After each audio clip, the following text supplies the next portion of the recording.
নবী নূরের তৈরি হলি শ্রেষ্ঠ হবে? নূর দিয়ে তো ফেরেশতা বানাইছে আল্লাহ পাক।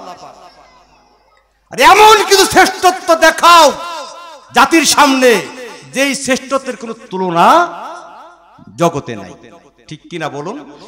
সমগ্র মাখলুক নবীর পিছনে মুক্তাদি মুসল্লি, নবী তার ইমাম। তাই তো বলা হয় তিনি সাইয়্যিদুল মুরসালিন। এখন আপনারা বলেন এর কোনো সমকক্ষ আছে? এর তুলনা আছে? এখানে বিতর্ক আছে? এখানে বিতর্ক নাই, তুলনাও নাই। নবী একজনই মাত্র, সমগ্র নবীদের তিনি ইমাম, সমগ্র ফেরেশতাদের তিনি ইমাম। সুতরাং রাসূল যদি নূরের তৈরি হয় তাইলেও তিনি সকলের ইমাম। ঠিক কিনা বলুন? যদি নবীজি মাটির তৈরি হয় তাইলেও তিনি সকলের ইমাম। মাটির হোক নূরের হোক কোন আপত্তি নাই, রাসূল সমগ্র বিশ্বজাহানের কি বলেন? ইমাম। শুধু কি তাই? ওইটা তো অনেক পরের কথা। ওই ঘটনা তো 53 বছর, ওই ঘটনা তো আমার ভাইয়েরা বহুদিনের পরের কথা। আমার বন্ধুরা শুনুন, দাদা আব্দুল মুত্তালিব কাবা ঘরে বাইতুল্লাহর উত্তর পূর্ব কোণে দরজার সামনে সকালে ইবাদত করে একটু জিকির আজগার তাসবিহ তাহলিল করতেছিলেন। হঠাৎ করে নজর করে দেখে বাইতুল্লাহর ঘরটা আবু তালিবের বাড়ির দিকে সিজদায় পড়ে গেছে। বলুন সুবহানাল্লাহ। বাইতুল্লাহর ঘরটা আব্দুল্লাহর ঘর, মানে আবু তালিবের ঘর, আব্দুল মুত্তালিবের ঘর বুঝেন তো। আব্দুল মুত্তালিব দেখে তার বাড়ির দিকে বাইতুল্লাহর ঘরটা, কাবা ঘরটা সিজদায় পড়ে গেছে। তিনি দৌড়ে বাড়ি চলে গেলেন। নিশ্চয়ই কিছু একটা ঘটেছে তিনি বুঝতে পারলেন। ইতিমধ্যেই 10 মাস 10 দিনে মা আমিনার ঘরে যখন রাসূল এসেছিলেন, ওই দিন থেকে শুরু করে আব্দুল মুত্তালিব প্রত্যেক দিন কিছু না কিছু অলৌকিক জিনিস তিনি দেখতেন।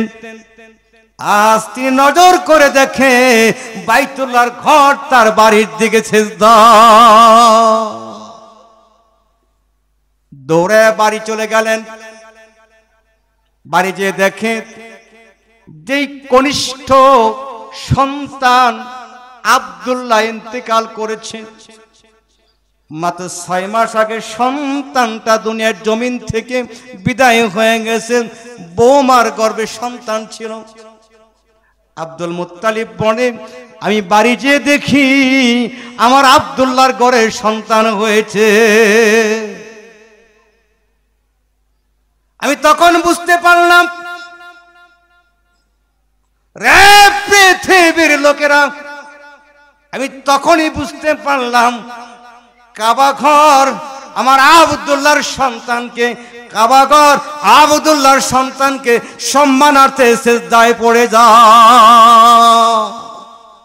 গোটা দুনিয়ার মানুষের কিবলার নাম হলো বাইতুল্লাহ। নাম কি? গোটা জমিনের কিবলার নাম বাইতুল্লাহ। বাইতুল্লাহর কিবলার নাম মুহাম্মাদুর রাসূলুল্লাহ। আপনারা বেজান না খুশি? অল্প না বেশি? বাইতুল্লাহর ঘরের কিবলার নাম মুহাম্মাদুর রাসূলুল্লাহ সাল্লাল্লাহু আলাইহি ওয়াসাল্লাম।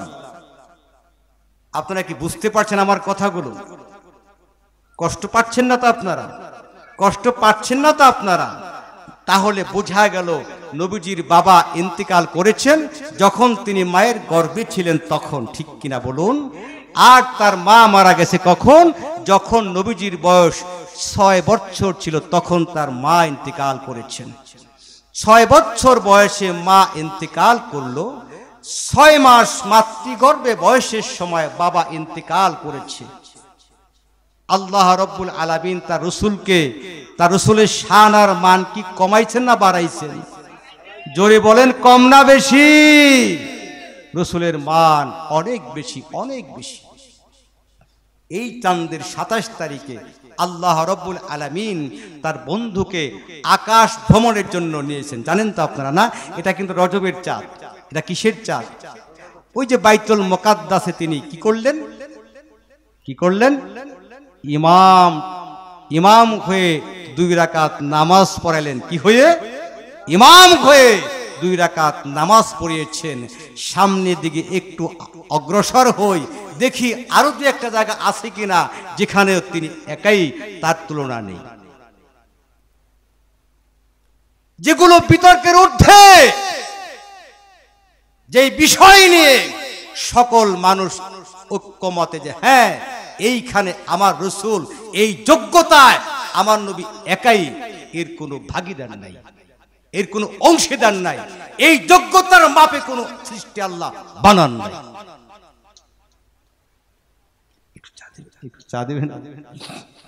এই যোগ্যতার মাপে আল্লাহ কাউকে আর বানান নাই।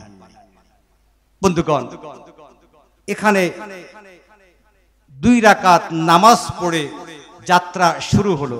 বলুন, যাত্রা কি হলো? যাত্রা, প্লিজ আমার দিকে আপনারা নজর করেন। যাত্রা শুরু হয়ে গেল।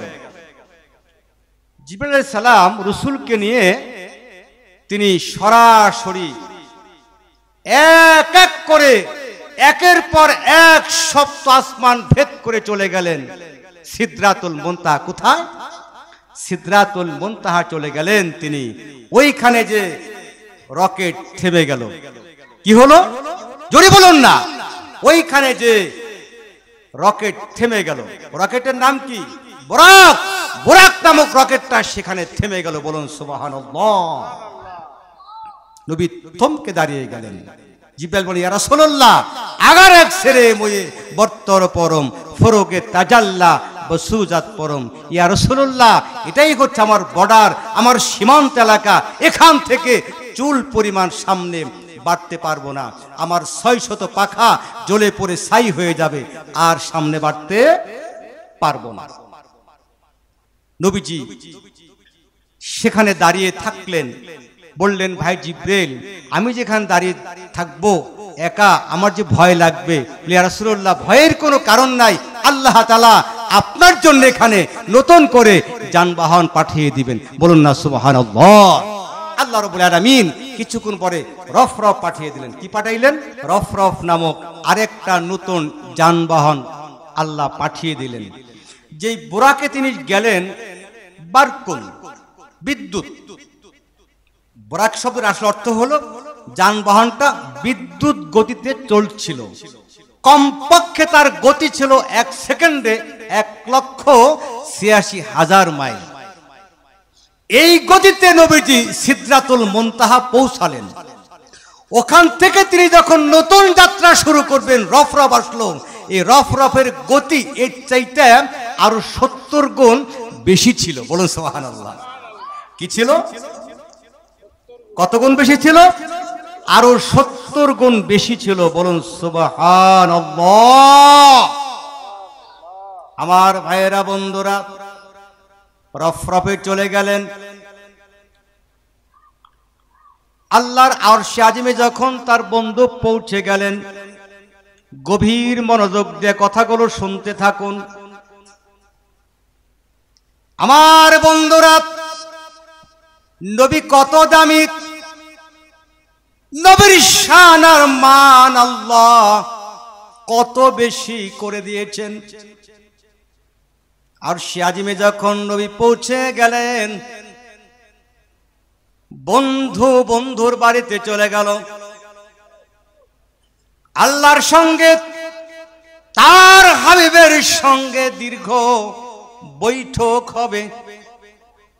বিদেশি কোন মেহমান যদি বাংলাদেশে আসে, রাষ্ট্রপ্রধান আসে, এই দেশের রাষ্ট্রপ্রধান ওই দেশের রাষ্ট্রপ্রধান, একান্ত বৈঠক হয়। 2 দেশের মধ্যে পরস্পর চুক্তি হয়, ঠিক কিনা বলুন? বুঝেন নাই? হয় না? পরস্পর চুক্তি হয়। এমন কিছু চুক্তি হয় যেই চুক্তিগুলো অনেক দিন পর্যন্ত দেশের কোনো সাংবাদিক, দেশের কোনো জনগণ জানতে পারে না। ওটাকে বলা একান্ত বৈঠক। হয় কিনা বলুন? একান্ত বৈঠক হয়, সাংবাদিকও থাকে না। বৈঠক দুইজনের মধ্যেই কেবলমাত্র হয়। ওইখানে যদি দুইজনের ভাষা দুই রকমের হয়, ভাষার জ্ঞান একের অপরের না থাকে, দুভাষী যন্ত্র থাকে, এই যন্ত্র অটোমেটিক কথাটাকে ওই ভাষায় পরিবর্তন করে দেয়। বুঝেন নাই? একজন ইংলিশ ভাষাভাষী আসছে আমার দেশের বাংলা, মনে করেন আমার দেশের নেতারা এখন জানে, সব ভাষা সবাই জানে, মনে করেন এই দেশের নেতা ওই দেশের ভাষা বুঝেন না, বা ওই দেশের নেতা এই দেশের ভাষা বুঝেন না, এখন কথা বলবেন দুভাষী লাগবে না, এমন যন্ত্রখানে সেট করা হবে অটোমেটিক কথাগুলো ভাষান্তর হয়ে যাচ্ছে, বুঝতে পারবে। কিন্তু আজকের যিনি মেহমান আর সাজিবের মধ্যে, তিনি কি ভাষা বুঝেন না? কি বলেন? আল্লাহ রাব্বুল আলামিন পৃথিবীর জমিনের যত ভাষা কিয়ামত পর্যন্ত সৃষ্টি করেছেন, আমার তো বিশ্বাস আল্লাহ রাব্বুল আলামিন যতগুলো ভাষা জানেন, আল্লাহ তার বন্ধুকে সবগুলো ভাষা শিখিয়ে দিয়েছিলেন। বলুন সুবহানাল্লাহ। বিশ্বাস করেন আপনারা? এটা বিশ্বাস করেন আপনারা? বিশ্বাস করবেন, আল্লাহ তার বন্ধুকে সমস্ত ভাষার জ্ঞান সেদিন দিয়েছিলেন। বন্ধুর সঙ্গে বন্ধুর বৈঠক হচ্ছে, অত্যন্ত অত্যন্ত গুরুত্বপূর্ণ একটা কথা আমি বলছি আপনাদেরকে। আপনারা সেই কথাটা ইতিপূর্বে হয়তো শুনেছেন বা নাও শুনতে পারেন। বলছি আমি, আল্লাহ রাব্বুল আলামিন সমগ্র সৃষ্টিকে সৃষ্টি করেছেন আল্লাহ তার ইচ্ছা মতো। কি মতো? আল্লাহ সমগ্র সৃষ্টিকে বানিয়েছেন তার ইচ্ছা মতো, যেমন চেয়েছেন তেমন দিয়েছেন। আল্লাহ রাব্বুল আলামিন আরশকে বানিয়েছেন ইচ্ছা মতো, যেমন চেয়েছেন তেমন বানিয়েছেন। আল্লাহ রাব্বুল আলামিন কলমকে বানিয়েছেন ইচ্ছা মতো, যেমন চেয়েছেন তেমন বানিয়েছেন। মহান আল্লাহ তাআলা সমগ্র মাখলুককে যেমন চেয়েছিলেন তিনি তেমন করে বানিয়েছেন, কিন্তু মুহাম্মদ রাসূলুল্লাহকে আল্লাহ তাআলা বানিয়েছেন নবীজি তার বন্ধুর ইচ্ছা মতো। বলুন সুবহানাল্লাহ। সমগ্র সৃষ্টিকে আল্লাহ বানিয়েছেন আল্লাহর ইচ্ছা মতো, আর মুহাম্মদ রাসূলুল্লাহ সাল্লাল্লাহু আলাইহি ওয়াসাল্লামকে তিনি বানিয়েছেন তার বন্ধুর ইচ্ছা মতো। বুঝেন নাই? হাবিব আমার নাকটা কেমন বানাবো এমন বানাও, ওই রকমই হয়েছে। কানটা কেমন হবে এমন হবে, তেমনও হয়েছে। কপালটা কেমন হবে, বন্ধুরে যেমন বলেন তেমন বানাবো। রসুল যেমন চেয়েছেন রসুলের কপালটা তেমন হয়েছে, রসুল যেমন চেয়েছেন তার নাকটা তেমনও হয়েছে, রসুল যেমন চেয়েছেন তার গালটা তেমনও হয়েছে, রসুল যেমন চেয়েছেন তার চোখটা তেমনও হয়েছে, রসুল যেমন চেয়েছেন তার হাতটা তেমনও হয়েছে, রসুল যেমন চেয়েছেন তার পাওটা তেমনও হয়েছে, রসুল যেমন চেয়েছেন তার বুকটা তেমনও হয়েছে। এই জায়গায় বলেন কার সঙ্গে তুলনা করতে চান? কাজী বলছি, তোমরা যারা ফিতনা সৃষ্টি করে দিচ্ছ, তোমরা যারা ফাসাদ সৃষ্টি করে, নবীজি কি নূরের তৈরি নাকি নবী মাটির তৈরি? ফিতনা বন্ধ করে দাও, ফাসাদ বন্ধ করে দাও, উম্মতকে একবার সুযোগ করে দাও। তোমরা তো মূর্খ বক্তা, এখনো শান জানো না, মান জানো না। নবীর শান জানি না, ওরা কেমনে বয়ান করে বলেন? নবীর নূরের তৈরি, যদি না মানো তুমি কাফের। আর একজনের নবী মাটির তৈরি, যদি না মানো তুমি কাফের। কোন তো ব্যাপারটা কি? আরে বেটা, এমন শান আলোচনা করো তুমি যে শান আর মানের মধ্যে কারো কোনো অংশ নেই। কথা ঠিক কিনা বলুন? যে শান আর মানের মধ্যে কারো কোনো অংশ নাই, এমন শান বয়ান করো, এমন মান তুমি বয়ান করো। কথা কি বুঝতেছেন আপনারা? বিরক্ত হচ্ছেন, কষ্ট পাচ্ছেন? আমি সামনের দিকে ধীরে ধীরে যাচ্ছি। আমি যতক্ষণ আলোচনা করব ইনশাআল্লাহ তাআলা এমন শান আর মান আমি আপনাদের সঙ্গে তুলে ধরতে চাচ্ছি যেই জায়গার মধ্যে পৃথিবীর কোনো মাখলুকের অংশ নাই। বলুন সুবহানাল্লাহ। আল্লাহু আকবার, আল্লাহু আকবার, আল্লাহু আকবার, আল্লাহ জোরে কোন আল্লাহু আকবার। আমার ভাইয়েরা বন্ধুরা, নবীর শান নবীর মান কত? বৈঠক হচ্ছে আল্লাহর সঙ্গে নবীজির, আল্লাহর সঙ্গে নবীজির বৈঠক হচ্ছে, আলোচনা হচ্ছে। আমার নবীজি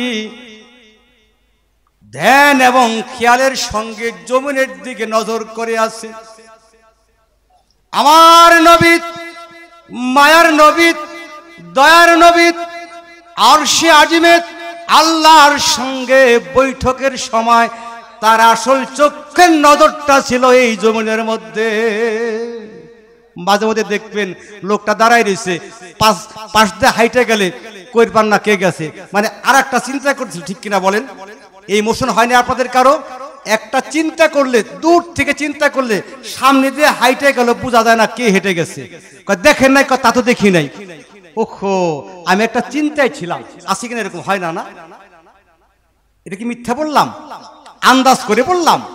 বানিয়ে বললাম?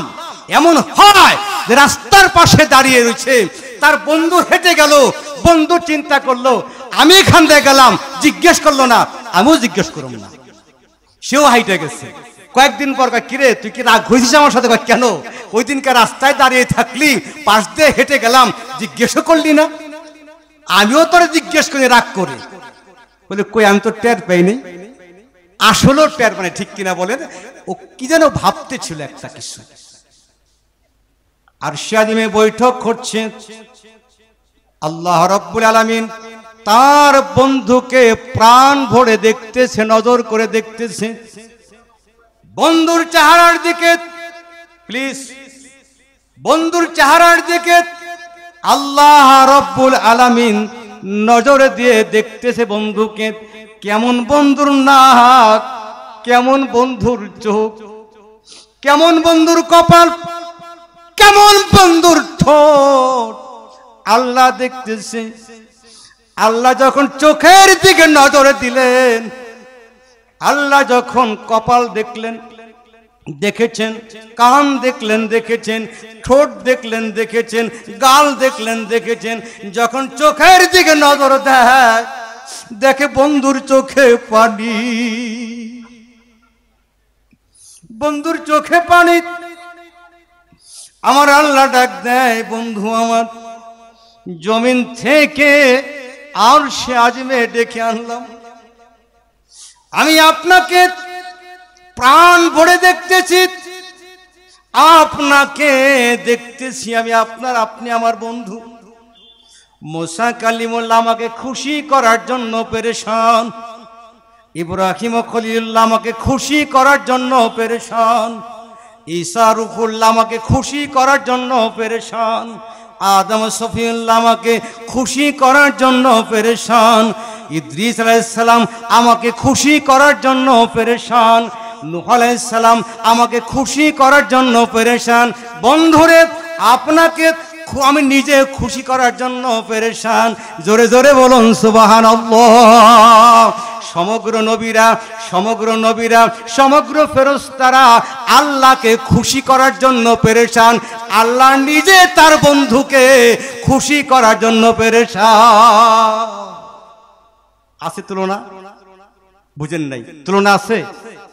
যেখানে সমগ্র মাখলুক আল্লাহর হুকুম মানার জন্য পেরেশান, আল্লাহকে কি করে খুশি করবে পেরেশান সকলের, সেখানে আল্লাহ নিজেই তার বন্ধুকে খুশি করতে পেরেশান। তুলনা আছে? জোরে বলুন, আছে তুলনা? জোরে কোন তুলনা আছে? তুলনা নেই। এগুলো তুলে ধরুন জাতির কাছে। বন্ধুর চোখে পানি, নবীজির চোখে টরটর করে পানি। চোখ দিয়ে পানি না পড়লেও চোখে পানি আসলে কাছ থেকে বোঝা যায় কিনা বলেন? চোখে যখন পানি আসে, কোন একটা মানুষের চোখে যখন পানি চলে আসে, চেহারাটা মলিন হয়ে যায়, ঠিক কিনা বলুন? বুঝেন নাই? চোখে যখন পানি আসে, চেহারা তখন মলিন হয়ে যায়।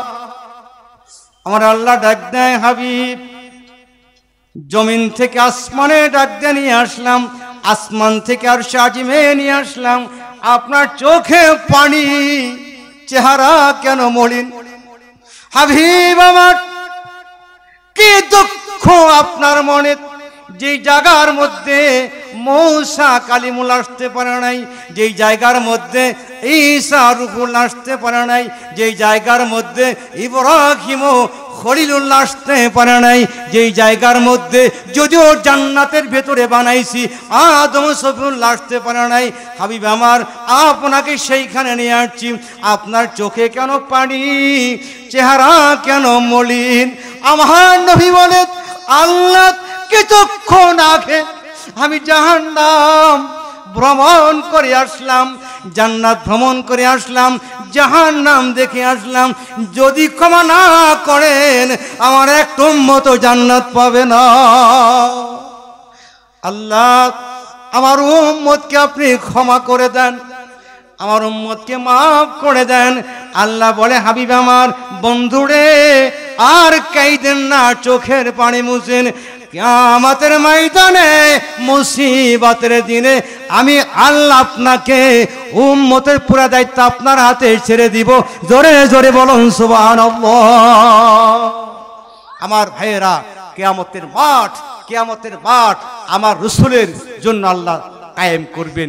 আল্লাহ তাআলার বিচার করার জন্য হাসরের মাঠ দরকার নেই। বুঝেন নাই? কে কোন গুনাহ করেছে আল্লাহ জানেন কিনা?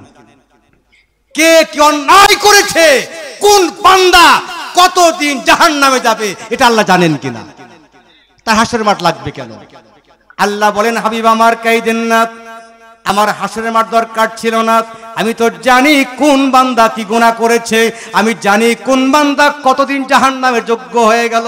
শুধুমাত্র আপনার সম্মানের জন্য, শুধুমাত্র আপনার মর্যাদা বাড়িয়ে দেওয়ার জন্য কিয়ামতের ময়দানে মূসা কালিমুল্লাহ দেখবে আপনার সম্মান কত, কিয়ামতের ময়দানে ঈসা রূহুল্লাহ দেখবে আপনার সম্মান কত, কিয়ামতের ময়দানে ইব্রাহিম খলিল দেখবে আপনার সম্মান কত, কিয়ামতের ময়দানে আদম সফিউল দেখবে আপনার সম্মান কত।